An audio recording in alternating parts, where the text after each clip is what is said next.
Thanks for joining me, anyone who hasn't been on one of my tours before, and thanks for coming back, those who were on my previous Botanic Gardens tour. I can see Akemi, you were there before. Thanks for coming back, and I might need to get the umbrella ready. Hi Betty, hi Matilda, and Gail. Well, we've had a downpour, so we've had everything from bright blue sky to absolute tipping down rain in the last 3/4 of an hour, and it looks like we could have a little bit more rain again. Got the umbrella ready just in case. Oh, that's coming from the trees. That's not coming from the sky. That's coming from the trees, I think. I'm going to slowly walk to where I'm going to be starting from, so follow me this way. And that was a little tease. I'm going to talk about that in a moment. Hi Faith. So for the early arrivals, I'm just going to show you some of the stuff that's not related to the tour, because we're standing in the botanical gardens and there's lots to see. Let's have a look around us, starting with this beauty right here. Let's go and see what it is, because I'm not even sure what sort of tree this is. What have we got?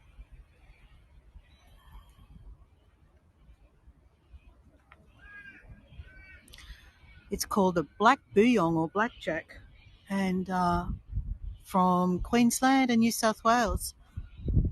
So it's a native, but I'm not familiar with it. Huge roots. Look at that. Beautiful big tree. Almost protects you from the rain if you're standing underneath it. This one does. A natural umbrella. Hi Pippa. Hi Faith. And then underneath it we've got these interesting things. Some sort of a palm. Apparently the seeds from these can be eaten. They're toxic if you don't know how to prepare them properly. So we won't have a go at the seeds from those. We won't try eating those. Let me show you this guy over here.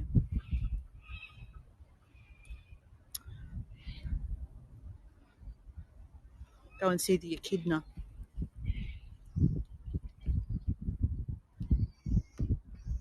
But how cute is he? See, they tell you to please keep off the garden beds. But then they put this tempting thing here that people want to get really close to and take photographs of. It's a bit mean, isn't it? Hi, Mum. Echidna Akemi is spelled Echidna. And for those who don't know, it's one of two native Australian animals that lays eggs. It's a mammal and it lays eggs. They're called monotremes. Okay, I think I can walk on this bit here.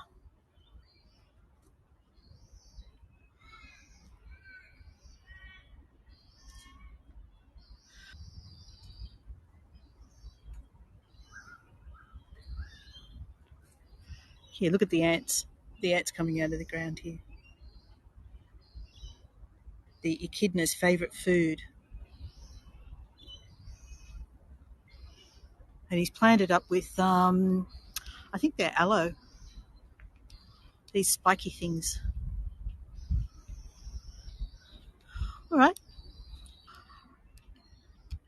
And that's another tease. Look what's poking just above the tree line over there, the top of the Sydney Harbour Bridge.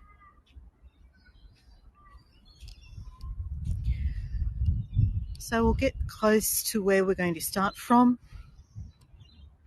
If you weren't on my previous tour, we've got rain and sun, and it's February, of course, which is the last month of summer in Australia. Hi Sandra. Hi Tariq and the Bears. Hi Fairley. I've kind of spoiled this. I was actually going to start from underneath this and try and see if you could work out what I was standing underneath. But I've spoiled that surprise, so it doesn't matter. There's the Sydney skyline, or part of it, the Centre Point Tower, which is has a revolving level. It also has an outside viewing platform up the top of it. I'd love to do a tour from there, but you're not allowed out there with loose objects, so that rules out a gimbal and camera. Hi, Ian. So this is actually part of the exhibition, but I think it's going to actually become permanent. So we've got a humpback whale, which has been planted up with all these succulents on the underside of it.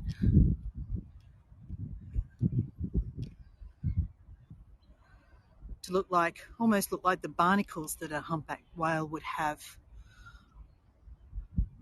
in real life. Okay, well, I'm going to get ready to start. So I'll turn around, get off the grass. Hi, Sharon. Hi, Judith. Okay, so off we go. For anyone who doesn't know me, my name's Lynn. We're standing in the Royal Botanic Gardens in Sydney, and we're just on the edge of the city. Before we begin, I'd like to acknowledge that we meet today on the lands of the Gadigal people of the Eora Nation and pay my respects to their elders, past, present and emerging. So the first exhibit, if you like, from the Calyx tour of the Inside the Tide tour would be this humpback whale. It's a new addition to the garden, and it looks like to me like it's going to be made permanent because it's been planted up with lots of plants all over the body of it, which haven't established yet. So my assumption is that it's here to stay. Otherwise, there wouldn't be an awful lot of point. So this is the humpback whales. The humpback whales come through Sydney between May and July. They head north and they spend the winter up off the Great Barrier Reef. And there's their tails. So you have to imagine where the head of the second tail would be. So this is the Calyx over here, the exhibition space that we're going to. Happy birthday for the 8th, Judith. Hi, Penny. Hi, Laurel. Welcome back. I know I've seen you on lots of my tours, and I thank you for coming back again. Hi, Mary Lou, Mary, Evelyn.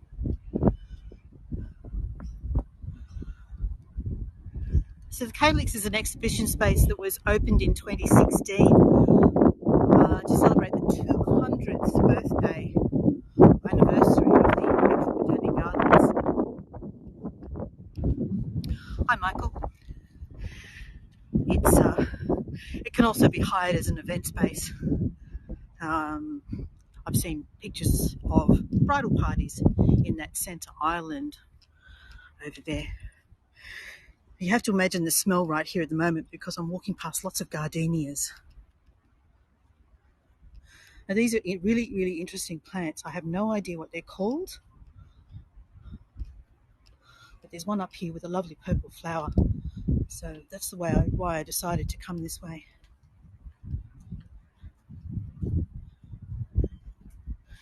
There we go, look at that. Oh, hang on.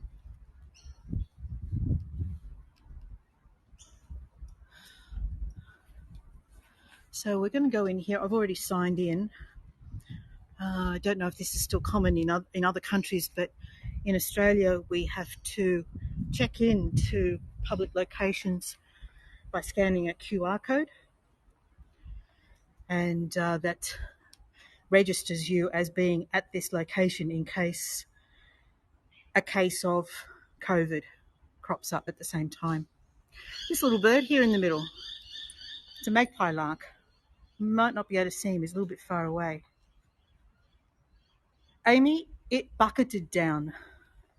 I stood over there. See where those white flowers are over there? I stood under there to wait out the downpour. So this is a preview of what we're about to see inside, a living plant wall.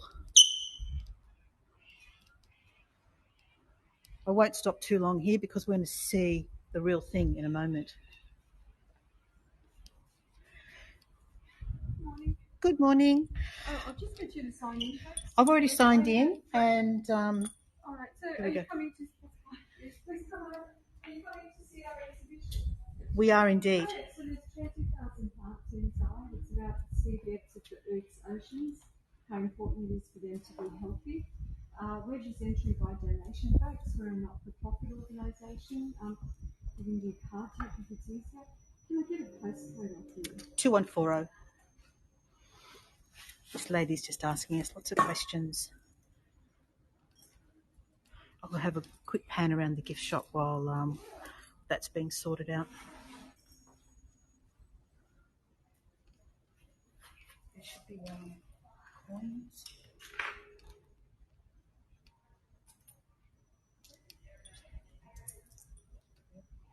The money box there. That's it. So thank you. So entrance just like that. Sorry. So this is the gift shop. Sorry, folks. We're just dealing with the all the entry stuff. You know, paying donations, giving postcodes, all that sort of thing. So just through these doors. Thank you. Enjoy. Okay, so we're. Oh, we get a welcome by James Bond. Hi, Alison. Yes, hoi kara. That's right. And Nicholas, Martin, and Joan. Hi.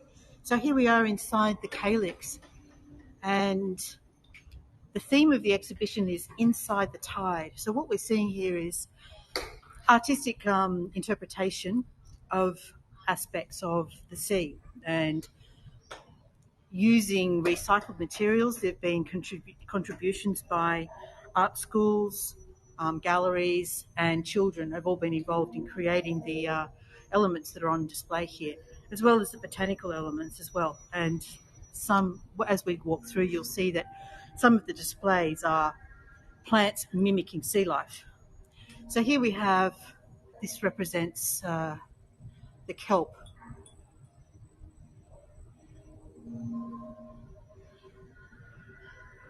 Yes, Alison, it did rain. Hi, Eleanor. It rained a lot. So these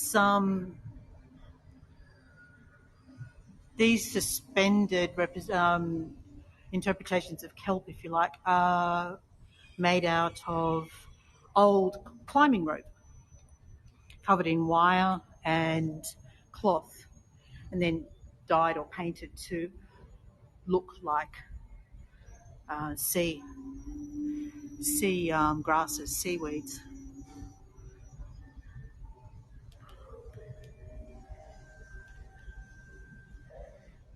In the background is the actual highlight of the calyx, which is the living plant wall. It's planted with over 20,000 individual plants in a mosaic pattern. Apparently it was designed on an Excel spreadsheet. So I'm just going to move slowly in and out. I'll go backwards and forwards, and we'll just get different angles and perspectives. So there we've got a lobster. And you can see the hanging baskets here, adding to the effect of sea plants or sea grasses.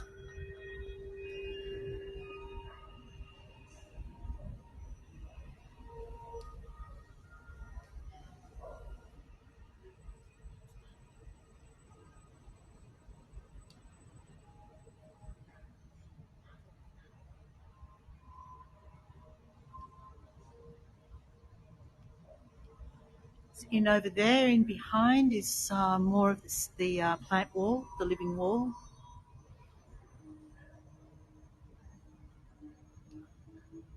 So we have the heuchers that, was it Beverly mentioned? I think it was Beverly that mentioned the name of that plant. Hi Helen, hi Paul, hi Anoma, you're back again, thank you. Thanks for coming back. And you can see here that the way that they've been planted into the container planting, all in little round pots, mass planted into this gorgeous pattern, all of this gorgeous design.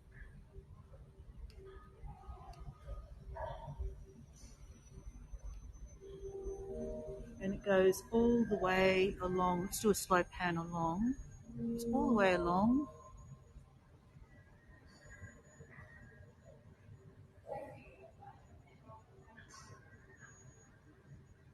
You see the just the vast expanse of this living wall. So they've used succulents in this part here to recreate an effect. Oh, my glasses are fogging up. But hat, glasses, and mask, everything's fogging up.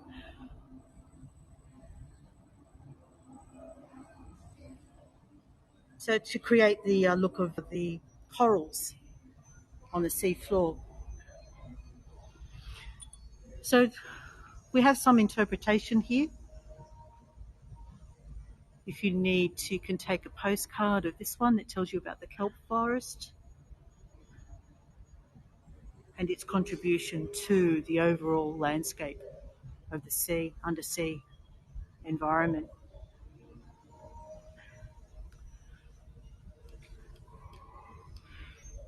And over here we have this beautiful, look at this, beautiful sea dragon. Let's get into a position where I can get him all in.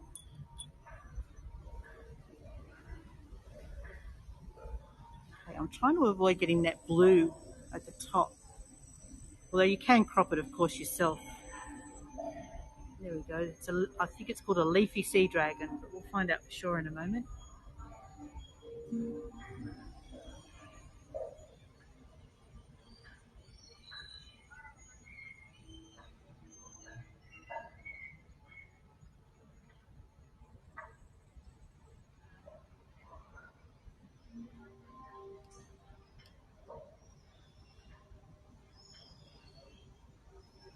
Okay, I'm just going to move around this side. You can see that we've got another garden here planted to look like the sea floor, as if you're in a coral reef, using the plants to be part of the art display. So this one here talks about crown of thorn starfish, which eats coral. And this tells you a little bit about the impact that the crown of thorns has on the reef. So we have all these little plants here representing the crown of thorns.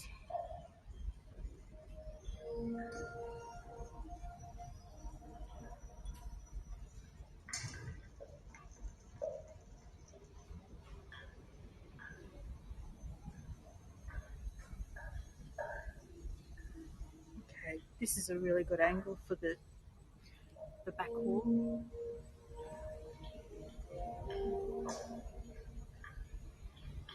And up above us we've got the leafy dragon again. Let me just see if I can get him all in shot. It's a bit of a silhouette here against the glass roof.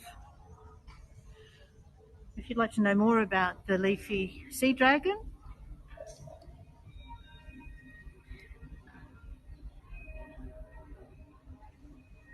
oops, straighten up. There we go. So I'm not sure if you knew that seahorses, it's the father that raises the eggs, or the young seahorses. Once the eggs have been laid, he takes charge, he takes over. Hi, Roberta.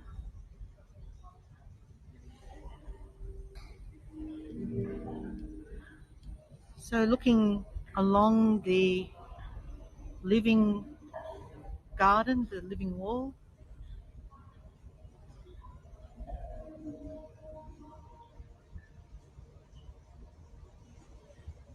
And these ones, to me, they look like jellyfish, the way they've been planted up with the hanging air plants underneath.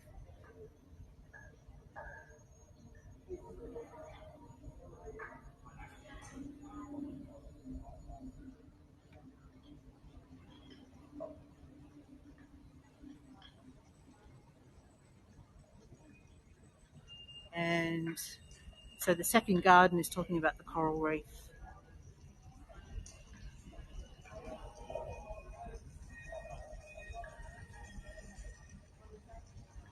We have sea snakes and starfish. Everything here that's been created has been created out of recycled materials. Had a really good chat with the curator here the other day.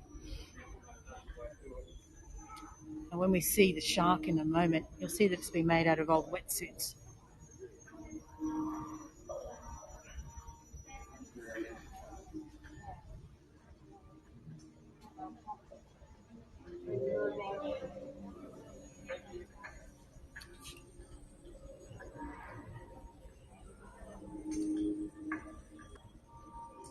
The plants are all real. Every single one of the plants is real.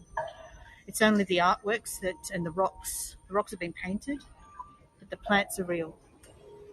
So everything in here you can actually see, like this one here, for example, you can see that's called a silver thicket.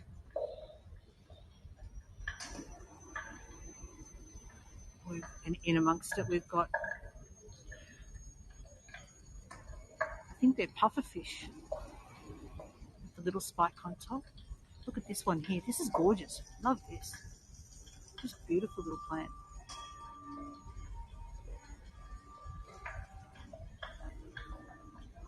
Now that's not what I call a jade plant, so it must be a different variety.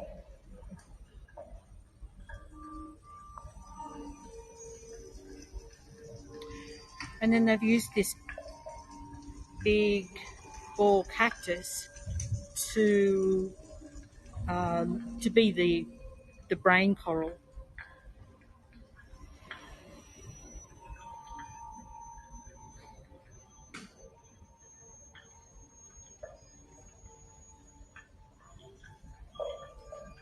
So here's my jellyfish again. I'm not sure if that's what they're supposed to be, but they look like jellyfish to me.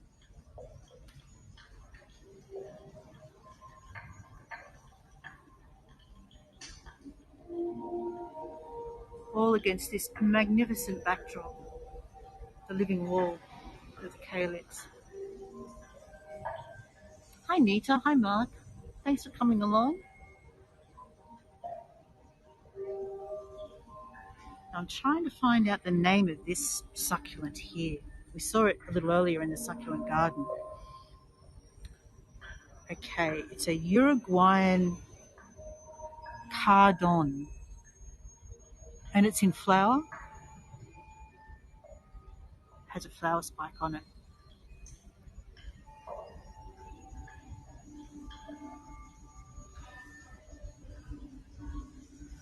Money plant? Who has a money plant? They're really easy to grow just from a single leaf. Look at the colour of the leaves on this one. It's just the way that they've used plants to look like coral, look like sea life. I'll try and get that one without the pole in the background. There we go.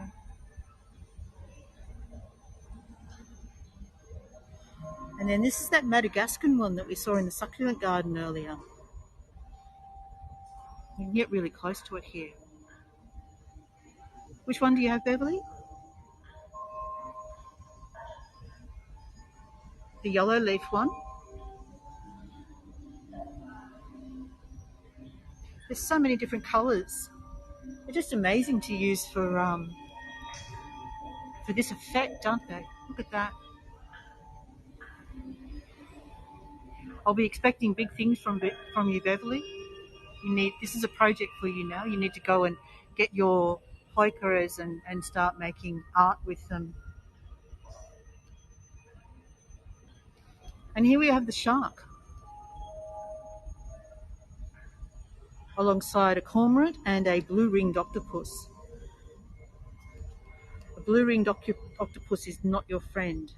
If you happen to be in Sydney, pottering around in rock pools, don't go near a blue-ringed octopus. They are poisonous and they will kill you. That's got a good. And the cormorant, of course, often seen sitting on a branch drying his wings.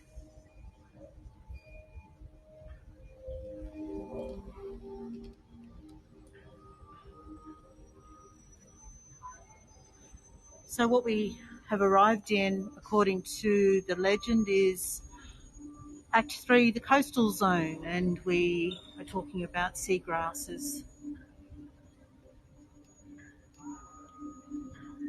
and the shoreline plants.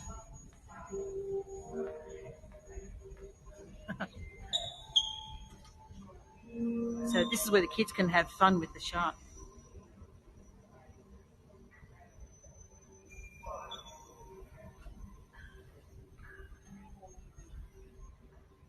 An interactive display.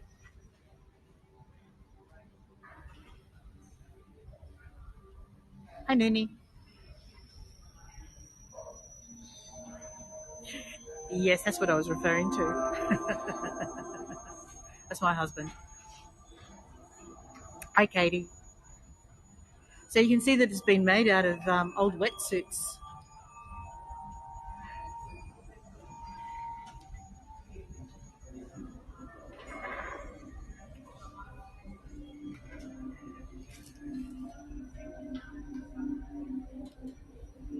It's great, isn't it? I love it.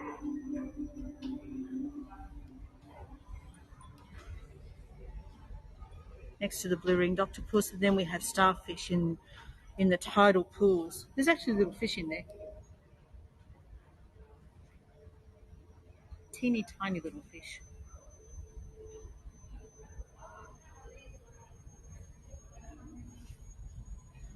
So let's find out more about the blue-ringed octopus. The blue rings only show up when they're as a defensive measure.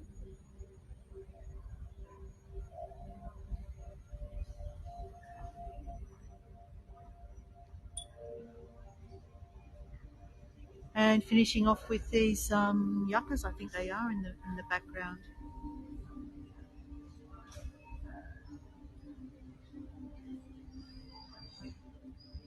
So I'm going to do one last quick pan around the blue-ringed octopus. Yeah, sure. Do you mean the artwork or the sign or both? It doesn't actually say what it's made of. I'm going to hazard a guess. It's possibly like a paper mache over a frame, over a wire frame perhaps. And I'm not going to touch it to find out. But yeah, my guess would be it would be a possibly a paper mache construction. I'll get really close to his eye. Here we go. Thanks, Beverly. Thanks, Gail. Here we go. All right, so we're off to the fernery now. So I'm going to give one last quick pan. Let's have a look at these little air plants over here before we leave.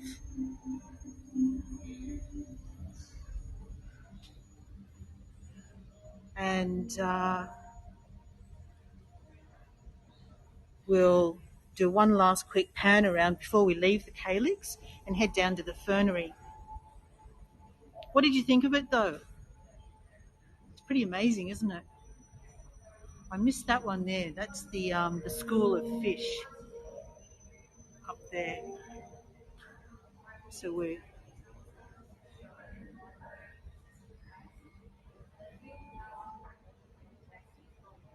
says over here what fish they're meant to be looking like. Big-eye trevally, and of course this is a little shark. There's the fish.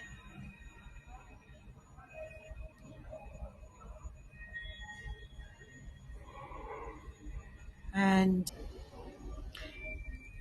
it's actually a wobbegong, I think. It's kind of a cross between a stingray and a shark. All right, well, that's it for the calyx. As I back out, we'll back out so that you can see the wall as I go.